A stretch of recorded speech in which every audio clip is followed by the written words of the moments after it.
हाँ बेटा, मैं तुम्हें हर रोज एक ईमेल करूंगा। प्रॉमिस दादू? पक्का प्रॉमिस। हर रोज एक ईमेल भेजूंगा, चाहे कुछ भी हो जाए। तुम्हें कभी लगेगा ही नहीं कि तुम अटलांटा में हो और दादू दिल्ली में। हाँ? पापा, आप भी चलिए ना हमारे साथ। वहां अटलांटा में हमारे पास सब कुछ है, सिर्फ आप नहीं हो। बेटा, मेरा सब कुछ यहाँ है, सिर्फ तुम लोग नहीं हो। लेकिन मैं तुम्हें यहाँ रहने के लिए कतई नहीं कर रहा हूँ। बेटा, अमेरिका तुम्हारा भविष्य है और ये घर मेरा वर्तमान है बेटा। पापा, अब इस घर में बचा ही क्या है? माँ की कुछ यादें?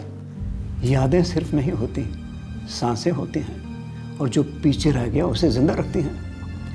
ये घर, ये मोहल्ला, यहाँ के लोग, यहाँ कारपेट मुझे तुम्हारी माँ से जोड़े रखते हैं। पर पापा, आप 6 महीने के लिए तो हमारे साथ आके रह ही सकते हैं, और फिर आपका तो यूएस का 10 साल का वीज़ा भी लग चुका है। बहू, मेरी जिंदगी की शाम में सूर्य कभी भी ढल सकता है, और मैं पश्चिम में ढलना नहीं चाहता। मुझे इस ही मिट्टी से विदा लेनी है। कम ऑन पापा, आप अगले 20 साल तक कहीं नहीं जा रहे हैं। डॉक्टर त्रेयान ने कहा है that you are absolutely fit. लेकिन बस आपको अकेले छोड़कर जाने में मुझे डर लग रहा है। डर? किस बात का डर? पता नहीं पापा, वो जय और रवि वाले हादसे के बाद कुछ बेचैनी सी हो रही है। 10 मिनट प्राणायाम, 10 मिनट मेडिटेशन, दिन में 2 बार। मेरा विश्वास करो, डर जैसी चीज भूल जाओगे। तो पापा, आप नहीं आएंगे अमेरिका हमारे साथ? जरूर आऊंगा बेटा, इंटरनेट के जरिए, ईमेल के जरिए। आज दुनिया मुट्ठी से भी छोटी हो गई है, एक उंगली के क्लिक पर है। मेरी चिंता ना करो, मुझे कुछ नहीं होगा। खाना खाएं? जी।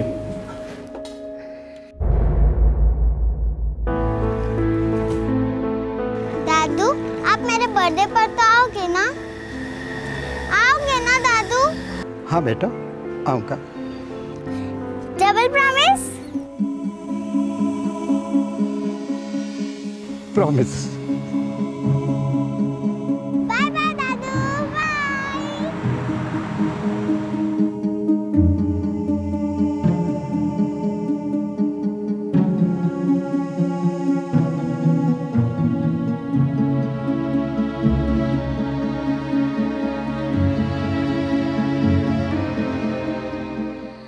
मैं कब से जाग रहा हूँ, बस एक शहर के लिए। मैं कब से जाग रहा हूँ, बस एक शहर के लिए। दिल आज उनके ही दीदार को तरसता है, दीदार को तरसता है। बहुत याद आती है तुम्हारी। दीदार को तरसता है। जिंदगी का पहाड़ चढ़ना किसी के लिए भी आसान नहीं होता। सारे परिवार की जिम्मेदारी, सबके भविष्य की प्लानिंग, अपने बुढ़ापे के लिए बचत, ये सब कुछ करने के बाद एक बूढ़ा आदमी क्या चाहता है? शांति, सुरक्षा, सुकून। दिल्ली के वसंत कुंज के रिटायर्ड प्रोफेसर शास्त्री ने जिंदगी का आखिरी पड़ाव अपनी पत्नी के साथ पार करने का सपना देखा था, लेकिन उनका यह सपना टूट गया था। 2 साल पहले उनकी सबसे अच्छी दोस्त, उनकी जीवन साथी, उनकी पत्नी अचानक चल बसी और पीछे छोड़ गई थी यादों की एक रजाई जो अकेलेपन की ठंड से जूझने में शास्त्री जी की मदद कर रही थी। शास्त्री जी योग, मेडिटेशन और सत्संग के माध्यम से अपना मानसिक संतुलन बनाए रखे हुए थे। उन्होंने अमेरिका में अपने बेटे के साथ रहने के अवसर को दरवाजे से विदा कर दिया था और उसी दरवाजे पर दस्तक दी तकदीर के खौफनाक नुमाइंदे ने। शास्त्री जी अकेले थे, बिल्कुल अकेले और लाचार।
ताऊ जी,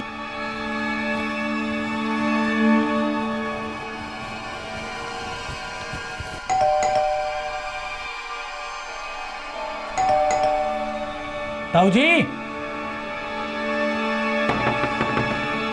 ताऊ जी,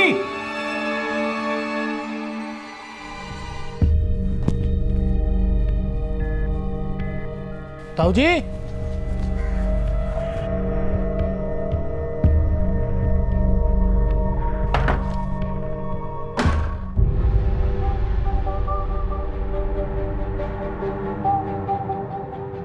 ताऊ जी,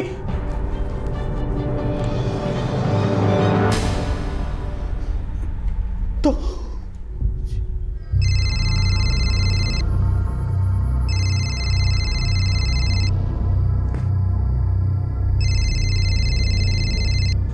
हाय अरुण, पापा कैसे हैं?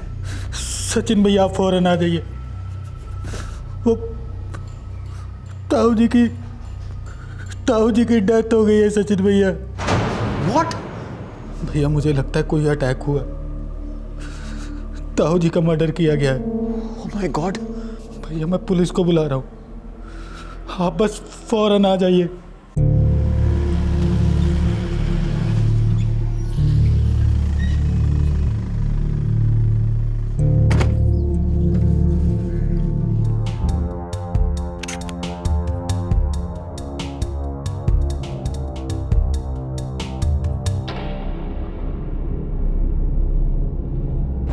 जी मिस्टर शास्त्री मेरे ताऊ जी हैं। उनका बेटा सचिन अटलांटा यूएसए में रहता है। आज सुबह अचानक करीबन 8 बजे भैया का फ़ोन आया कि ताऊ जी का मोबाइल फ़ोन स्विच ऑफ है और लैंडलाइन पे रिंग तो जा रही है लेकिन कोई उठा ही नहीं रहा है। तो उन्होंने मुझसे कहा कि जाके देख माजरा क्या है। सर जब सुबह मैं यहाँ पहुँचा तो मैंने देखा कि प्रोफेसर शास्त्री यहाँ अकेले रहते थे? जी, ताई जी 2 साल पहले ही गुजर गई थी। इनके बेटे को खबर कर दी? जी, वो कल सुबह तक पहुंच जाएंगे।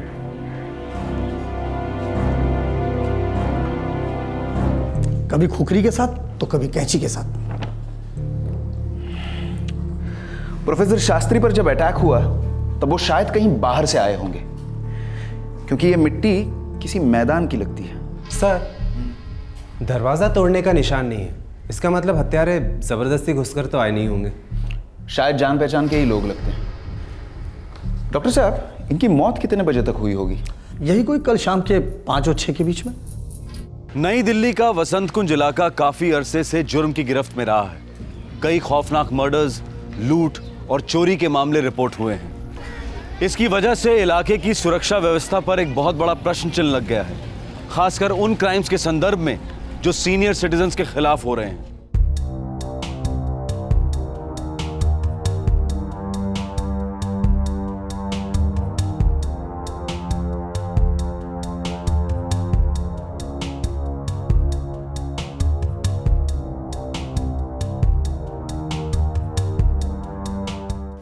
हाँ सर, ताऊ जी के टच में रहते थे, पर लाइफ ही कुछ ऐसी है कि हर रोज नहीं मिल पाते थे।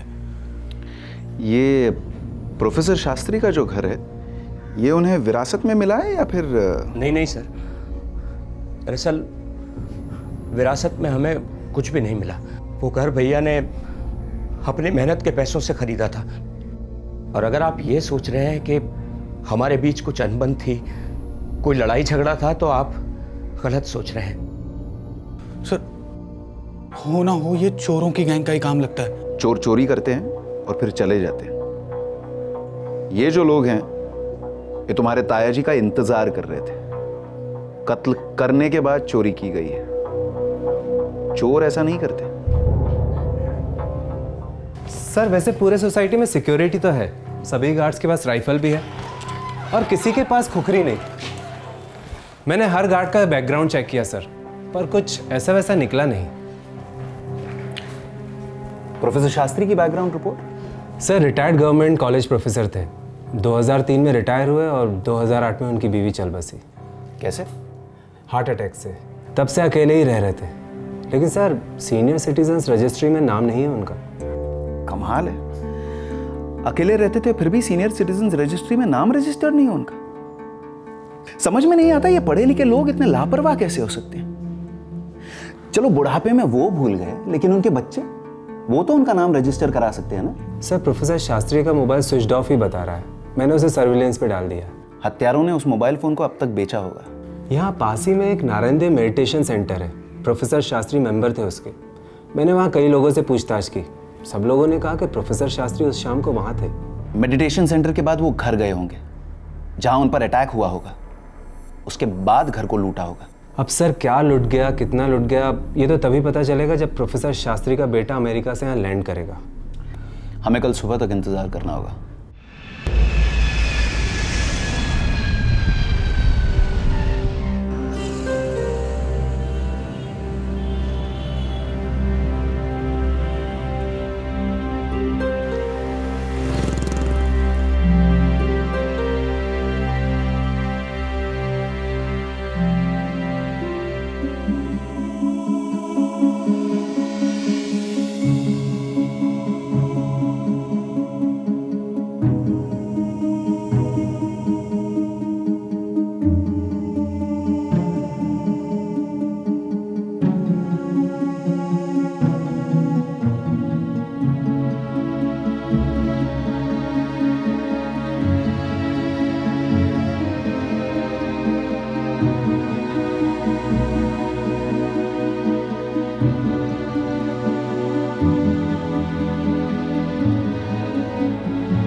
पापा एटीएम कार्ड को लेकर बहुत हड़बड़ाते थे, इसलिए घर में हमेशा कैश रखते थे जो गायब है, और मोबाइल फोन और लैपटॉप भी। अलमारियों को चाबियों से खोला गया है, और ये अटैक तब हुआ जब आपके पिताजी घर के अंदर दाखिल ही हुए थे।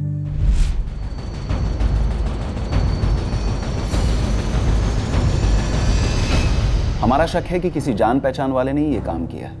ये आप क्या कह रहे हैं सर? मेरे पापा संत आदमी थे, गांधीवादी थे, वो एक प्रोफेसर थे, उनकी किसी से क्या दुश्मनी हो सकती है? एक तरफा प्यार की तरह एक तरफी दुश्मनियां होती हैं। ऐसी दुश्मनियां खामोश छुरियां होती हैं जो चुपचाप चुप करा जाती हैं। चोरी जरूर हुई है, पर करने वाले सिर्फ चोर नहीं थे। सिर्फ चोर होते तो घर में घुसकर हाथ मारते और फिर निकल जाते। ये लोग तुम्हारे पिताजी का इंतजार कर रहे थे, उन्हें मारने का प्लान बनाकर आए थे, हथियार साथ लेकर आए थे। मुझे उनका यहां अकेले रहना बिल्कुल पसंद नहीं था। कई बार उनसे कहा था कि वो हमारे साथ आकर अटलांटा में रहे, लेकिन वो हमारी सुनते ही नहीं थे। तुम्हारी माताजी की डेथ 2008 में हुई थी। जी, डेथ तो मम्मी की हुई, लेकिन खत्म पापा हो गए।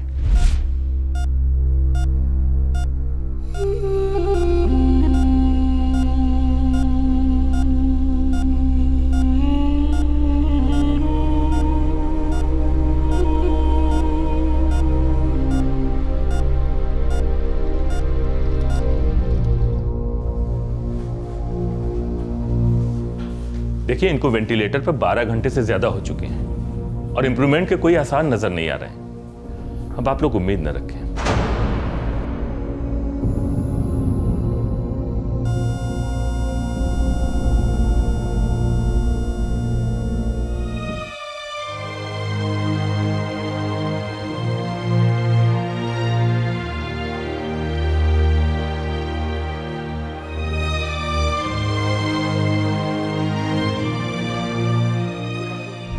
ये घर वो सपना था जो पापा और मम्मी ने एक साथ मिलकर देखा था।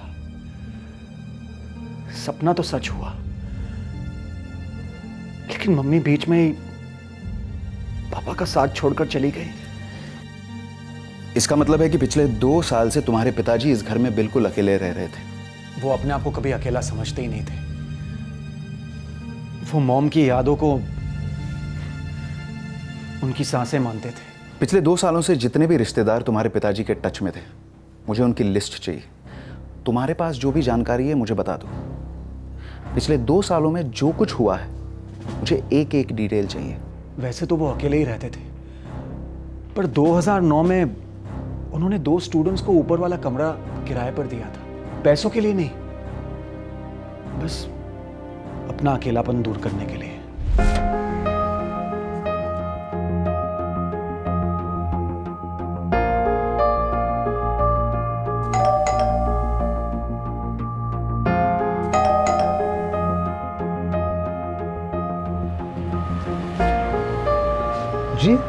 जी आपका इश्तिहार देखा पेइंग गेस्ट के लिए। ये मेरा बेटा है जय, आईआईटी एंट्रेंस की तैयारी कर रहा है। अच्छी बात है। बेटा तुमने कोई कोचिंग क्लास ज्वाइन की है? जी ये पास में सक्सेस ट्यूटोरियल्स। गुड। वैसे आप लोग कहाँ के रहने वाले हैं? भोपाल। मेरे कपड़ों की दुकान है वहाँ पे। मेरी बेटी एमबीबीएस कर रही है भोपाल में ही, और ये इंजीनियरिंग पढ़ना चाहता है। आईआईटी का एम्बिशन बहुत अच्छा है, बहुत मेहनत है इसमें, और इसका फल भी बहुत मीठा होता है। तो क्या हम? हाँ जय आज ही से रह सकता है। Thank you sir. Thank you professor साहब। हम किराए की बात कर लें? बात क्या करनी है नीरज जी, जो मर्जी हो दे देना। मुझे तो इस बात की खुशी है कि एक स्टूडेंट मेरे घर में रहने आ रहा है, और अगर मैं इसकी पढ़ाई के काम भी आ सकूं तो मुझे और खुशी होगी। Thank you sir. मुझे और क्या चाहिए प्रोफेसर साहब? देखिए मैं खुद ज़्यादा पढ़ लिख नहीं पाया, पर चाहता हूँ कि मेरे बच्चों को अच्छे से अच्छी तालीम मिले। और वो कहते हैं ना कि एक अच्छा प्राध्यापक मतलब एक अच्छा विद्यार्थी, और एक अच्छा विद्यार्थी मतलब एक अच्छा नागरिक, है ना सर? ये बात जून 2009 की है। ये दूसरा लड़का रवि, ये कौन था? वो अंकल। हाँ बेटा। अंकल ये रवि है, मेरा क्लासमेट। नमस्ते अंकल। नमस्ते बेटा। कहाँ के रहने वाले हैं आप? सर मैं यूपी से हूँ। अंकल इसकी फैमिली यूपी में रहती है, पर ये यहाँ पे अकेला हॉस्टल में रहता है, तो ऐसा हो सकता है कि ये हमारे साथ यहीं पे शिफ्ट कर जाए। ऑफ कोर्स बेटा, मुझे तो इस बात की खुशी है कि अब मेरे 2 यंग फ्रेंड्स हो गए हैं। Thank you uncle. Thank you so much uncle. Sachin, अकेलेपन का सवाल ही पैदा नहीं होता। एक तो मेडिटेशन सेंटर में ढेर सारे दोस्त बन गए हैं, और घर में एक नहीं बल्कि 2 स्टूडेंट रहते हैं। उनको पढ़ाने में बहुत मजा आता है। मेरी चिंता न करो, मैं एकदम ठीक हूँ। Wow dad, that's great. लेकिन फिर भी आपकी फिक्र तो होती रहती है ना, आपका खाना पीना, आपकी दवाइयाँ। बेटा दवाइयाँ नहीं खाऊंगा तो ऊपर जाके तुम्हारी माँ की डांट खानी पड़ेगी। मम्मी आपसे बहुत प्यार करती थी ना। अरे बेटा, जो प्यार करते हैं वही तो डांटते हैं। मैं कॉलेज में स्टूडेंट को डांटता था, और घर में तुम्हारी माँ मुझे डांटती थी। आजकल मैं इन 2 लड़कों को डांटता हूँ, और ये प्यार का सिलसिला चलता रहता है। पापा वो मैं दादू है, मुझे भी दो ना। अच्छा 1 मिनट। हाँ पापा। हेलो दादू, आप नए वाले स्टूडेंट्स को क्या पढ़ा रहे हो? मैं उन्हें गणित पढ़ाता हूँ, साइंस पढ़ाता हूँ। दोनों इंजीनियर बनने वाले हैं। लेकिन दादू मैं भी तो होशियार हूँ, मुझे भी कल्पना चावला की तरह एस्ट्रोनॉट बनना है। आप मुझे क्यों नहीं पढ़ाते हो? आप तो सिर्फ उन लोगों को ही पढ़ाते हो। बेटा तुम यहाँ पर आ जाओ, मैं तुम्हें जरूर पढ़ाऊंगा। दादू आप यहाँ आ जाओ ना, बहुत मजा आएगा। एक न एक दिन जरूर आऊंगा बेटा, तब तक तुम अपनी पढ़ाई जारी रखना। और जब तुम एस्ट्रोनॉट बन जाओ ना, तो अपने दादू को अपने स्पेसशिप में जरूर लेके जाना। ओके दादू, love you. Oh I love you too बेटा। 3-4 महीने तो बहुत अच्छे बीते। जब भी उन्हें फोन करता था बड़े खुश लगते थे। फिर एक दिन अचानक क्या हुआ सचिन? पापा ने जय और रवि को अपने घर से निकाल दिया। क्यों? वो उन पर बहुत नाराज थे। वजह? वो दोनों स्टूडेंट्स कुछ बुरी संगत में फंस गए थे। उन्होंने पापा के घर से कुछ चीजें भी चुराई थी। ये आप हमें अब बता रहे हैं? ये दोनों लड़के जय और रवि ये कहाँ मिलेंगे? ये मुझे नहीं पता सर, मैं तो उन दोनों को जानता तक नहीं हूं। बस इतना पता है कि जून 2009 में वो दोनों पापा के पास आए और अक्टूबर में पापा ने उन्हें निकाल दिया। सर अब चल रहा है 2010, पूरे 1 साल हो गए सर। वो दोनों 1 साल के बाद प्रोफेसर शास्त्री का मर्डर करने क्यों लौटे? बदले की आग पीढ़ियों तक सुलगती है देव। अब ये दोनों 1 साल के बाद क्यों लौटे, ये तो हम उन्हीं से जान लेंगे। अगर इन दोनों ने प्रोफेसर शास्त्री की हत्या की है तो। सर मैं ज़्यादा तो नहीं जानता, बस इतना पता है कि जय भोपाल को बिलोंग करता था। ये दोनों लड़के 5 महीनों तक आपके बूढ़े और अकेले पिताजी के साथ रहे और आपको इन दोनों के बारे में कुछ भी नहीं पता।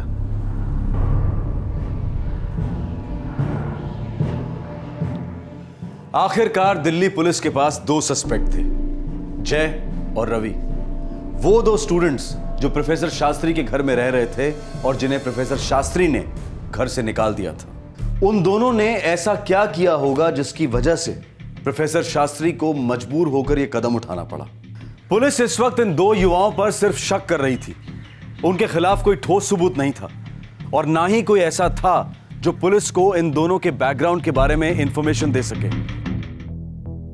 सर मैं इन दोनों को पहचान सकता हूँ क्योंकि मैं मिला हूँ इन लोगों से, लेकिन इनकी कोई फोटोग्राफ्स नहीं है मेरे पास। मेरा मतलब है इनकी फोटोग्राफ्स मेरे पास क्यों होंगी सर?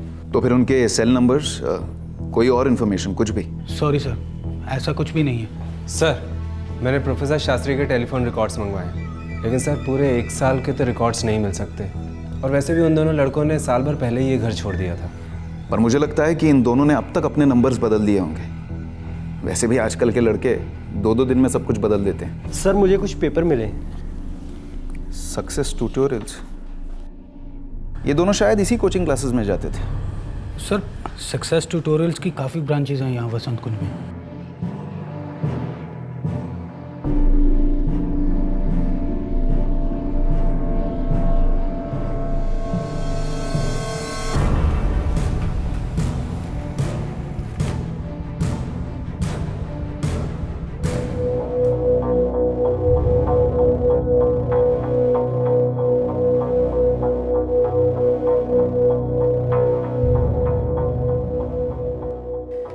ये तो उनके दिल्ली के एड्रेसेस हैं, उनके होम टाउन के नहीं। फोटोग्राफ्स नहीं है आपके पास? सॉरी सर, फोटोग्राफ्स नहीं है। नहीं है मतलब रखते नहीं? नहीं रखते सर। कोई आइडेंटिफिकेशन कार्ड्स, कोई डॉक्यूमेंट्स? No sir. इसका मतलब है कि कोई भी ऐरा गैरा नत्तू खैरा सीधे घुसकर किसी भी क्लास में बैठ सकता है? ऐसा नहीं है। सारे टीचर स्टूडेंट को फेस से पहचानते हैं और सभी टर्म की शुरुआत में एक साथ ज्वाइन करते हैं। और सर हमारे क्लास का साइज भी लिमिटेड है सर। देव, ये जो नंबर्स यहाँ से मिले हैं ये तो कब के चेंज हुए होंगे। तुम एक काम करो, तुम मोबाइल कंपनी को फ़ोन करो और पता करो कि इन नंबर्स के परमानेंट एड्रेसेस क्या है। Okay sir. पुलिस की इन्वेस्टिगेशन चल रही है, पापा की बॉडी कल तक मिल जाएगी। हाँ सचिन, एजेंट ने कहा है कि आज रात की टिकट हो जाएगी, तो हम लोग कल शाम को पहुँचते हैं। ठीक है, तो फिर हम अंतिम संस्कार परसों ही करेंगे। तुम अपना ख्याल रखना। Okay bye.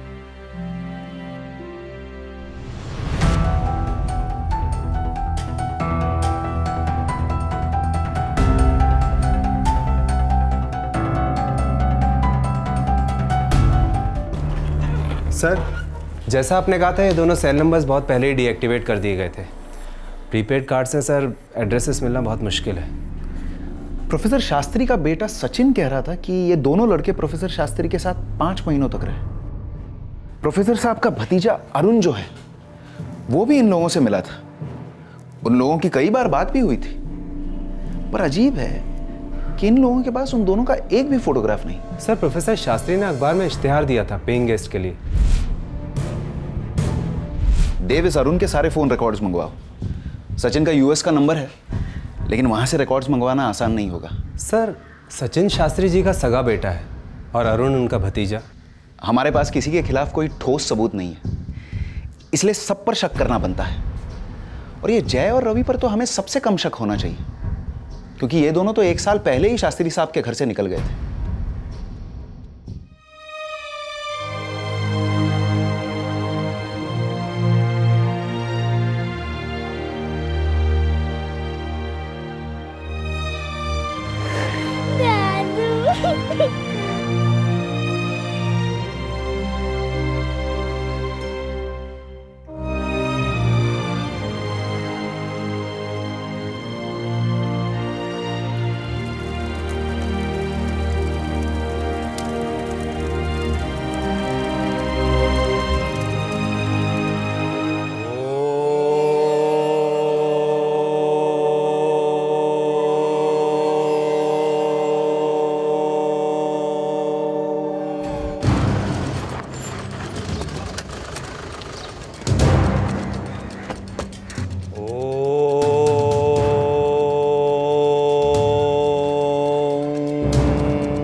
प्रोफेसर शास्त्री को ध्यान क्रिया और प्राणायाम से बहुत लाभ हुआ था। लंबी बातें होती थी उनके साथ। इन लंबी बातों में क्या कभी उन्होंने किसी परेशानी का जिक्र किया?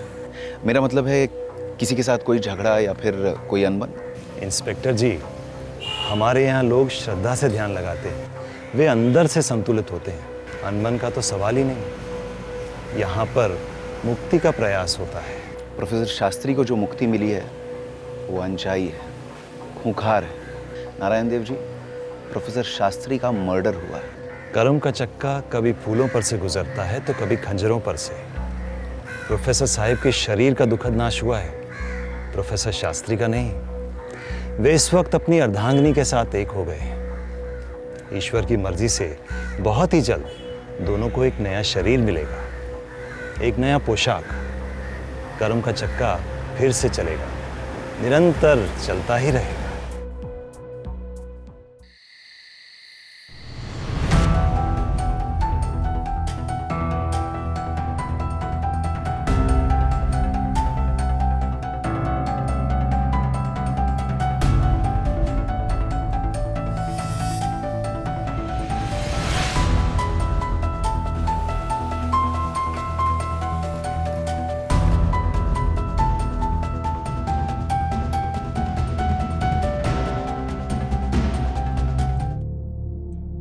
मैंने जय के साथ इस सोशल नेटवर्किंग साइट पे इंटरेक्ट किया था कुछ 3-4 बार। उसके बाद उसका प्रोफाइल ही डीएक्टिवेट हो गया। फिर मैंने दोबारा सर्च किया तो उसका एक नया प्रोफाइल दिखाई दिया, एक बिल्कुल ही अलग अवतार में। यहाँ तो उसने एक मोबाइल नंबर भी डिस्प्ले किया है अपने होम पेज पर, 2398768980। ये सारी डिटेल्स फॉलो करो। Yes sir. तो अब तो आपका काम आसान हो गया ना सर? पता नहीं, इन सोशल नेटवर्किंग साइट्स की तस्वीरों पर ज्यादा भरोसा नहीं किया जा सकता। कुछ पक्का नहीं है। क्यों पक्का नहीं है? ये तस्वीरें किसी की भी हो सकती है। वैसे आप ही ने कहा था ना कि आपने इन दोनों को पहले कभी नहीं देखा था? हाँ, लेकिन अरुण ने तो देखा है ना। मैंने उससे पूछा और उसने कहा कि वो जय ही है। ठीक है, तो फिर मैं इन दोनों तस्वीरों को लेकर एक बार सक्सेस ट्यूटोरियल्स हुआऊंगा।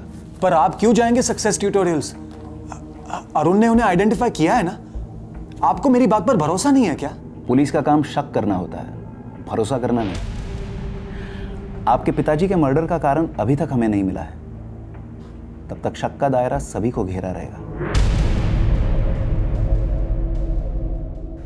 यस सर, ये दोनों हमारी क्लास में थे, जय और रवि।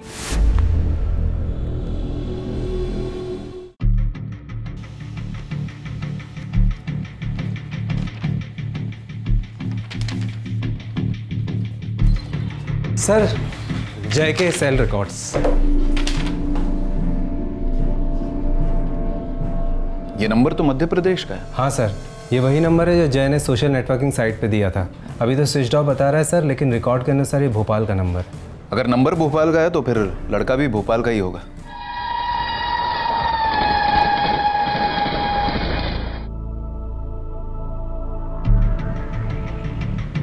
सर, लगता है कि प्रोफेसर शास्त्री का लड़का सचिन इन्वॉल्व नहीं है इसमें। इतनी जल्दी बेगुनाही का सर्टिफिकेट नहीं दे सकते उसे। वैसे भी ये दोनों लड़के जय और रवि, ये अब भी सिर्फ सस्पेक्ट्स हैं। जब तक हम उनके हलक में हाथ नहीं डालते तब तक किसी के बारे में कुछ नहीं कह सकते।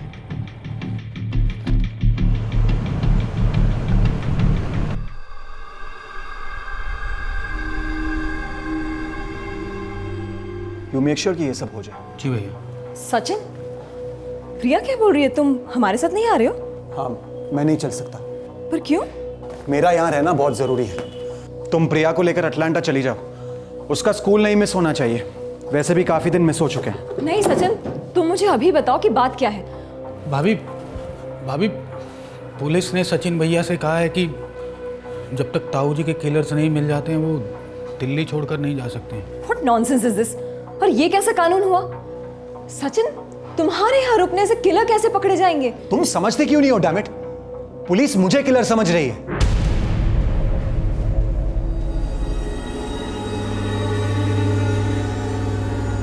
दिल्ली पुलिस भोपाल आई थी 2 टीनेज लड़कों की तलाश में, जय और रवि। ये दोनों स्टूडेंट्स रिटायर्ड प्रोफेसर शास्त्री के घर में बतौर पेइंग गेस्ट रह रहे थे। इस पॉइंट पर पुलिस के हाथ इन दोनों के खिलाफ कोई ठोस सबूत नहीं थे जो ये साबित कर पाते कि इन्होंने ही प्रोफेसर शास्त्री को मौत के घाट उतारा था। लेकिन पुलिस का शक यकीन में बदलता जा रहा था कि यह मर्डर एक इनसाइड जॉब था। छुरा किसी अपने ने ही भोंका था, और वो भी सामने से।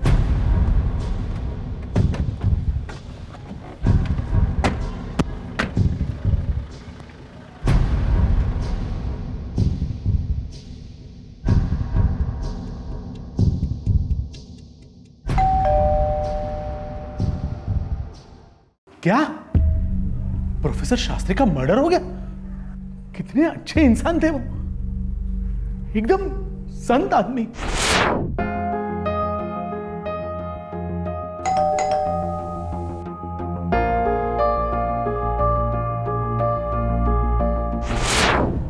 आपका बेटा जय हमें कहां मिलेगा?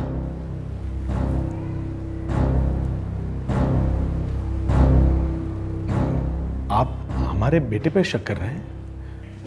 देखिए इंस्पेक्टर, मैं मानता हूं कि मेरे बेटे ने एक बार गलती की, पर जय इतना नीचे नहीं गिर सकता।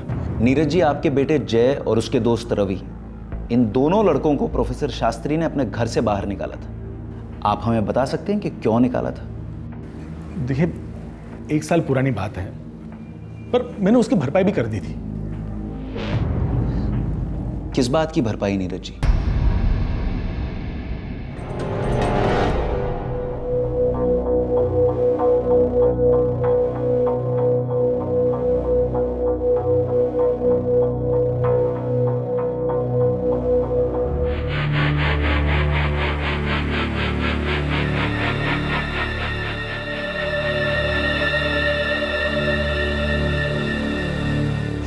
बेटा, इनके बिना भी महफिल बहुत खूबसूरत जमती है।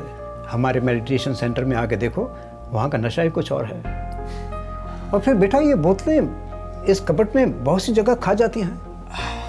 ओके पापा, ओके। आइंदा से ये नहीं लेकर आऊंगा आपके लिए, और ये सारी बोतलें एक एक करके मैं ही खत्म करूंगा, ठीक है? Happy now? पता नहीं ऐसा क्या है शराब के नशे में।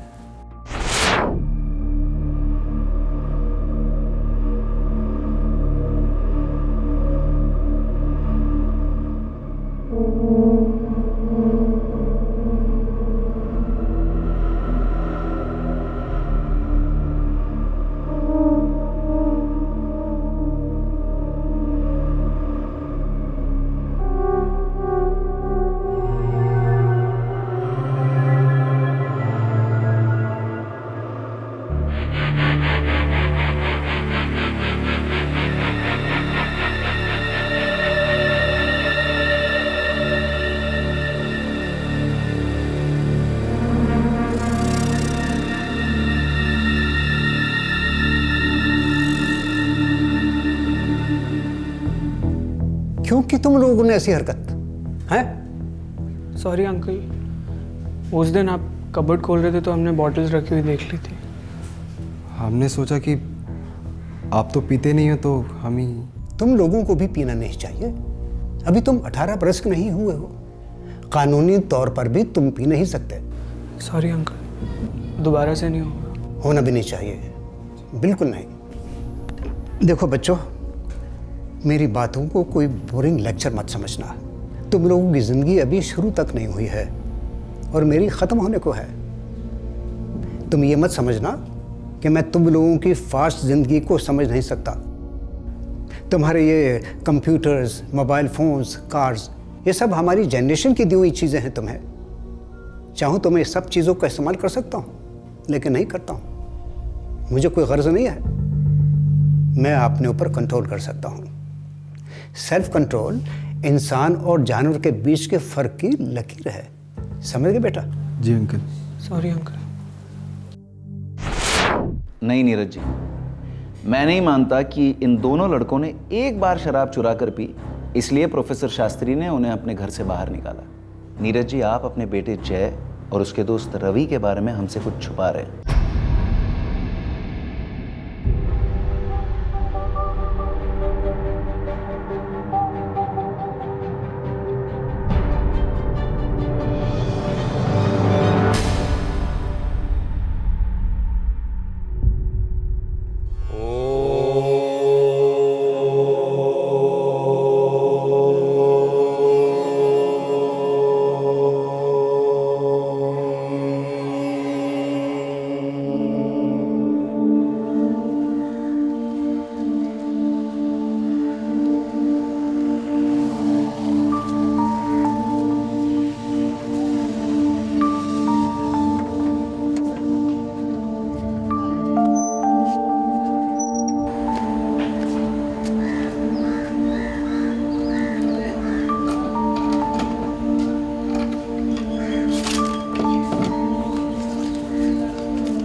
अरे मेरा क्रेडिट कार्ड कहाँ चला गया?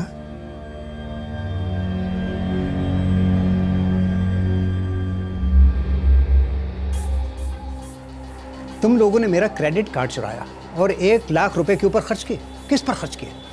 हाय, सैलून, स्पा, मेगा स्टोर, तुम दोनों ने सभी हदें पार कर ली हैं। जय, रवि, मैंने गलती की जो तुमसे नरमी से पेश आया था पिछली बार जब तुम लोगों ने शराब की बोतलें चुराई थी। मुझे मालूम नहीं था कि तुम जुर्म के नशे में इस हद तक डूब चुके हो। सर हमें माफ़ कर दीजिए प्लीज़। प्लीज़ अंकल, पापा से मत कहना। सर प्लीज़ सर, आगे से बिल्कुल ऐसा नहीं करेंगे सर, पक्का। तुम दोनों को किए की सजा मिलेगी और जरूर मिलेगी। प्रोफेसर साहब प्लीज देखिए, इस बात को अब आगे मत बढ़ाइए। अगर पुलिस केस हुआ तो बच्चों का फ्यूचर बर्बाद हो जाएगा। और क्या बर्बाद होगा नीरज सिंह जी? इनकी जड़ें इतनी कमजोर हैं। मैंने अच्छी से अच्छी खाद डालने की कोशिश की, संस्कारों से सींचने की कोशिश की, लेकिन बीज जहरीले निकले और ये बीज आगे जाकर जहर फैलाएंगे। प्लीज़ अंकल, इस बार के लिए आप हमें माफ़ कर दो प्लीज़। माफ़ी? किस बात की माफ़ी? 1,20,000 रुपए चुरा करके अय्याशी करने की माफ़ी? अगर तुमने चुराए हुए पैसों से कोई भला काम भी किया होता तो शायद मैं एक आध बार छोड़ देता, लेकिन शराब, पार्लर, गंदगी, हरगिज़ नहीं। अब कानून ही तय करेगा कि तुम्हारे साथ क्या किया जाना। नहीं प्रोफेसर साहब प्लीज प्लीज, मैं आपके आगे हाथ जोड़ता हूँ। आप भी एक बाप हैं, एक बार अपनी औलाद समझकर माफ कर दीजिए प्लीज। नीरज जी, अगर ये मेरी औलाद होती तो मैं खुद पुलिस के हवाले कर देता। एक बाप का असली फर्ज समझ के मैंने असली बाप की तरह इन लोगों के लिए सपने देखे थे, लेकिन इन्होंने सब चकनाचूर कर दिया। जो हाथ तुम लोगों के सर पे था उसी हाथ को काट दिया तुम लोगों ने। नीरज जी, अब इस बात पर डिस्कशन करने का कोई मतलब नहीं है। इन्हें अभी के अभी मेरा घर छोड़ना होगा।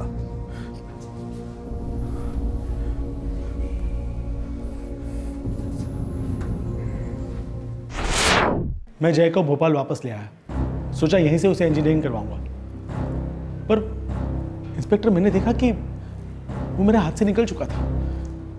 अपनी जिद पे अड़ा रहा कि उसे दिल्ली से ही इंजीनियरिंग करनी है और दिल्ली लौट गया। मतलब जय अभी दिल्ली में? गुड़गांव में, मेरे चाचा का लड़का रहता है वहाँ।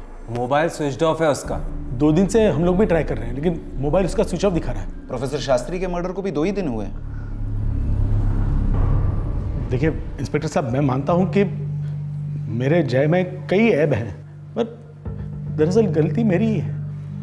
मैंने उसे हद से ज्यादा प्यार किया, लाड दिया, पर यह मैं दावे के साथ कह सकता हूं इंस्पेक्टर कि जय किसी को मार नहीं सकता, कभी नहीं। नीरज जी, हमें जय का गुड़गांव वाला पता चाहिए।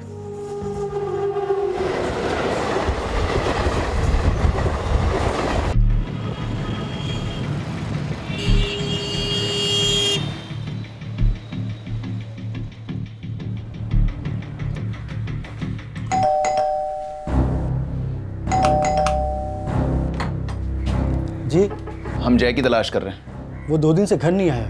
कहाँ से नहीं आया? गया कहाँ था वो? पता नहीं है, हम भी कोशिश कर रहे हैं। उसका फ़ोन स्विच ऑफ है। थोड़ी देर पहले भाई साहब का फ़ोन आया था भोपाल से। शक की सारी सुइयां अब इन 2 लड़कों पर टिक गई थी, लेकिन दोनों टीनेजर्स जय और रवि गायब हो चुके थे। कहाँ थे वो दोनों? क्या हुआ था उनके साथ? क्या वो कहीं छुपे हुए थे या उन्हें छुपाया गया था? ऐसे कई सवाल उठ रहे थे और इनके जवाब आसानी से नहीं मिल रहे थे। 2 भटके हुए टीनेजर्स को मकान मालिक प्रोफेसर शास्त्री अपने घर से बाहर निकाल देता है। उन दोनों में बदले की आग सुलगती है, पर यह आग पूरे 1 साल तक क्यों सुलगती रही? सर, आग बबूला होने का मौका नहीं मिला होगा। शायद 1 साल बाद टाइम ठीक था। 1 साल बाद टाइम सही क्यों था देव? ऐसा क्या खास था इस दिन के बारे में? सर, मुझे यहां और कितने दिन तक रुकना पड़ेगा? मेरा अटलांटा जाना बहुत जरूरी है। जय और रवि का पकड़ा जाना भी जरूरी है। वो दोनों लड़के पकड़े जाए, वो अपना मुंह खोले, उसके बाद ही कुछ कहा जा सकता है।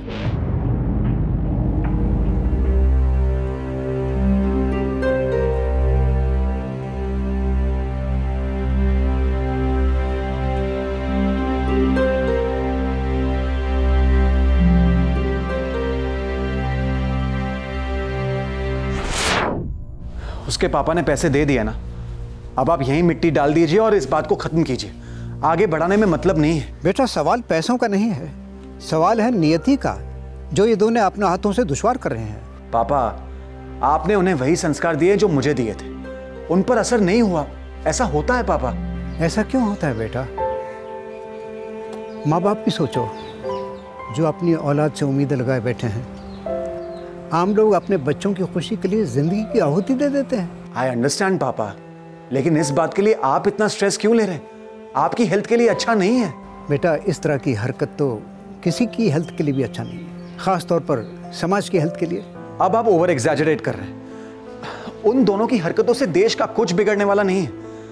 आप ऐसा सोचिए कि आपने अपनी फ्रूट बास्केट में से 2 सड़े हुए सेब निकालकर बाहर फेंक दिए। हाँ बेटा, मैंने दोनों सड़े हुए सेबों को बाहर निकाल के फेंक दिया, लेकिन जिंदगी भर ये दुख लगा रहेगा कि मैं उन सेबों के अंदर की सड़ा नहीं निकाल सका और बचा नहीं पाया। बेटा ऐसा कभी होता है क्या पापा? सड़े हुए सेबों की अपनी किस्मत होती है। आप ये सोचिए कि आपने कितने सेबों को सड़ने से बचाया है और बचाते रहेंगे। हेलो हेलो हेलो पापा, आप कुछ बोल क्यों नहीं रहे?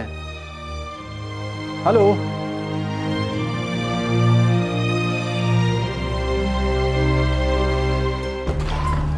सर, बड़ी मुश्किल से प्रोफेसर शास्त्री का क्रेडिट कार्ड स्टेटमेंट मिला है बैंक से। 1 साल पुराना है।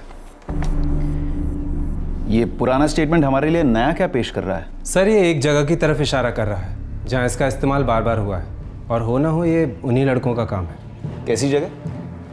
सर, ये सपना सैलून एंड स्पा।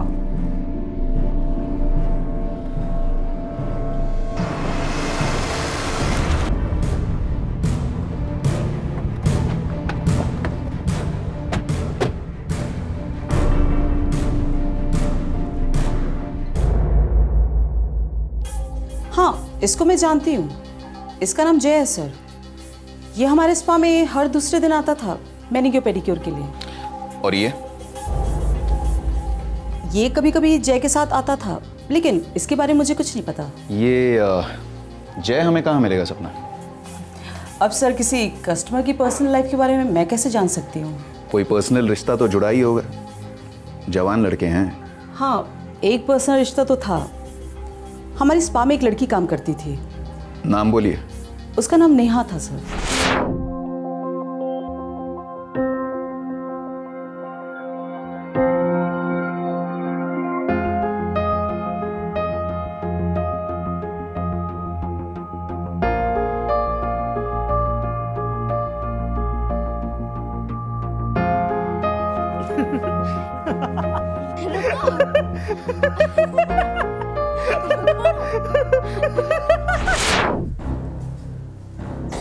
नेहा असली कारण थी जिसके लिए जय यहाँ पे आता था, और सुना था ड्यूटी के बाद वो लोग मिलते भी थे। तो फिर बुलाइए उसे, उसी से पूछ लेते हैं। लेकिन नेहा भी यहाँ जॉब नहीं करती है। उसको छोड़े 6 महीने हो गए। कहीं और ज्वाइन किया ही होगा। Good look spa. मुझे लगता है कि तुम्हारा शक सही था देव। इन 2 लड़कों ने ही प्रोफेसर शास्त्री का कत्ल किया। हाँ सर, बदला लेने के चक्कर में बहुत दूर तक निकल गए। लेकिन हमसे दूर भागकर कहीं नहीं जा पाएंगे। यहीं कहीं होंगे आसपास। बहुत जल्द पकड़ लेंगे इन दोनों को।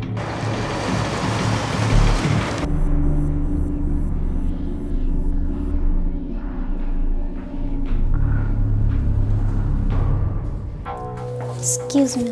Neha, please come. Excuse me, ma'am. क्या गड़बड़ करके आई है? पुलिस क्यों आई है तेरे लिए? क्या? पुलिस? मेरे लिए? नहीं तो मेरे लिए। जा देख और जल्दी से निपटा के आ, जब तक मैं यहाँ देखती हूँ।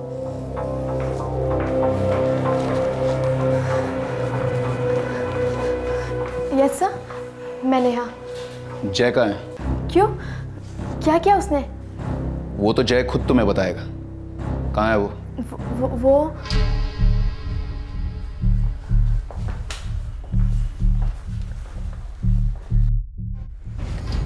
पिछले दिनों में जय ने कभी कोई ऐसी कैंची ली थी तुमसे?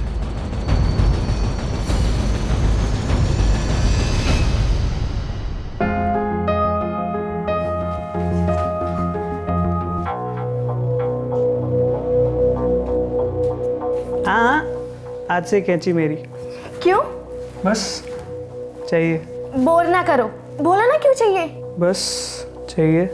मैडम रोज शाम को सब कुछ चेक करती हैं, सीजर्स भी। अगर कुछ भी कम हुआ ना तो सीधे सैलरी काटती है। बोल देना गुम गई, और कितना काटेगी? मैं देता हूँ तेरे को पैसे। हाँ, पर बोलो ना क्यों चाहिए। उस कैंची से किसी की जान ली जा सकती है, ये बात तुम अच्छी तरह से जानती हो ना? नहीं नहीं सर, मुझे इस बारे में कुछ नहीं मालूम। उसने कैंची के पैसे तो तुम्हें दे दिए, पर खून करने के पैसे उसे किसने दिए नेहा? नो सर, उसने मुझे कोई पैसे वैसे नहीं दिए, बस कैंची ले गया। और मुझे ये भी नहीं मालूम कि उसने कैंची के साथ क्या किया। मैं सच बोल रही हूँ सर। वो कैंची हमारे पास है, सिर्फ जय हमारे पास नहीं है, और उसका वो दोस्त रवि। वो दोनों। देखो नेहा, तुम जितना ज्यादा वक्त लोगी उतना ज्यादा फंसोगी। वो दोनों मेरे घर पे है सर। कब से? 3 दिनों से है।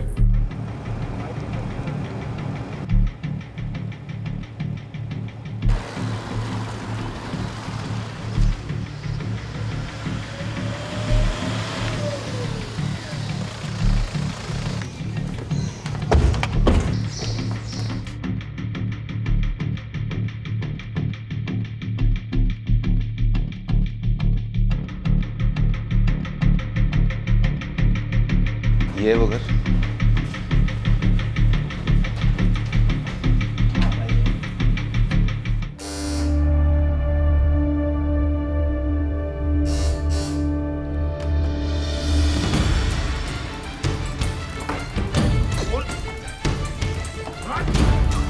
रवि, पुलिस! पुलिस! अरे मैंने अरे क्या किया? भागकर कहाँ जाने की सोच रहे हो? सर मैंने कुछ नहीं किया। सर मैंने कुछ नहीं किया। सर चलो। जाहिर है कि रिटायर्ड प्रोफेसर शास्त्री का कत्ल तुम दोनों ने ही किया है। हम जानना चाहते हैं कि तुमने ऐसा क्यों किया।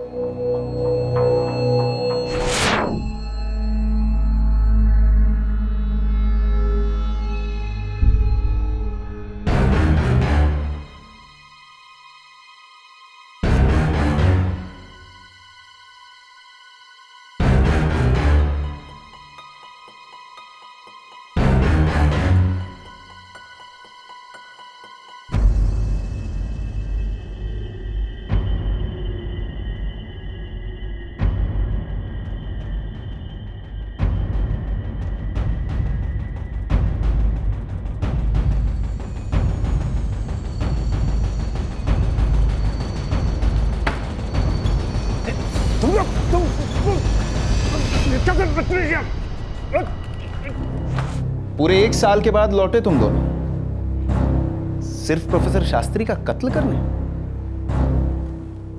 क्यों?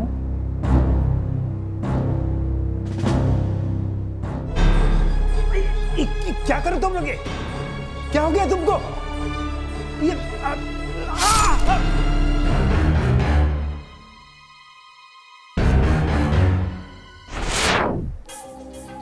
गलती उसकी खुद की थी सर। उसकी वजह से हमारे घर से पैसे आने बंद हो गए थे। उसने सबके सामने हमारी इतनी इंसल्ट की, अब तक हमसे कोई ठीक से बात नहीं करता है। नाक में दम कर रखा था बुड्ढे ने। उसकी शक्ल याद आती है तो खून खौलने लगता है मेरा। क्रेडिट कार्ड वाला मामला इतना सा था, कितनी बार सॉरी बोला हमने। उसके बावजूद इतना बढ़ा चढ़ा के ढिंडोरा पीटा उसने। तुम दोनों ने सिर्फ अपना गुस्सा निकालने के लिए प्रोफेसर शास्त्री का मर्डर किया? जो उसने हमारे साथ किया, उस हिसाब से हमारा गुस्सा बहुत जायज था। और वैसे भी उसे पैसे की क्या जरूरत थी? 4 आने का खर्चा नहीं था उसका, ना कोई शौक ना कुछ। वो बंदा जीरो था सर, जीरो। और उसका कोई था नहीं सर, किसी को उसके पैसों की नहीं पड़ी थी। हमने इंटरेस्ट लिया, खर्च किए, तो उसने नौटंकी शुरू कर दी। उसके साथ जो भी हुआ ना, उसी की वजह से हुआ। हम नहीं तो कोई और सही, उस बुढ़े को तो जाना ही था ना। काश तुम दोनों इतने अंधे नहीं होते। काश तुम दोनों को दिखता कि वो फरिश्ते जैसा आदमी तुम दोनों की जिंदगियों को पंख देने की कोशिश कर रहा था, ताकि तुम दोनों आसमान की तरफ उड़ो, ये नहीं कि गंदे दलदलों में धंस जाओ। काश तुम में थोड़ी सी तमीज होती, थोड़ी सी इंसानियत होती, खुदा का खौफ होता। सचिन शास्त्री ने अपने पिताजी से ठीक ही कहा था, तुम दोनों सड़े हुए सेब हो, मदद से परे हो। ले जाओ इन दोनों को। चलो चल चल चल।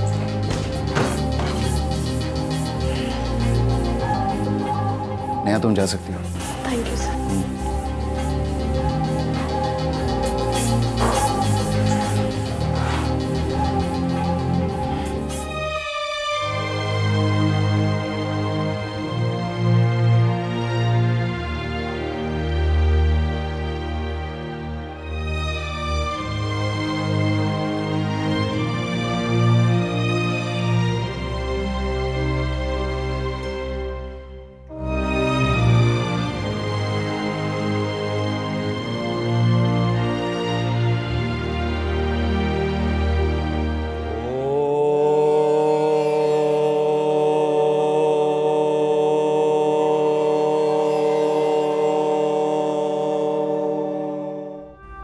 हमारे जय ने प्रोफेसर साहब का खून नहीं किया,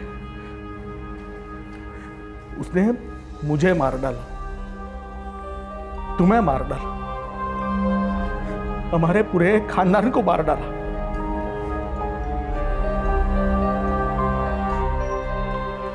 ऐसा क्या था जो हमने उसे नहीं दिया?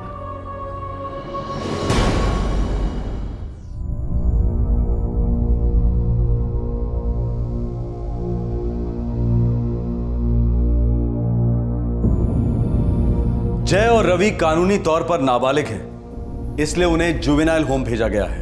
इन दोनों लड़कों ने एक रिटायर्ड प्रोफेसर की वेल प्लान्ड हत्या की, जो उनके मकान मालिक थे, और इन लड़कों को संस्कार और विद्या देने की कोशिश कर रहे थे। इस मदद के बदले में उनकी हत्या हुई।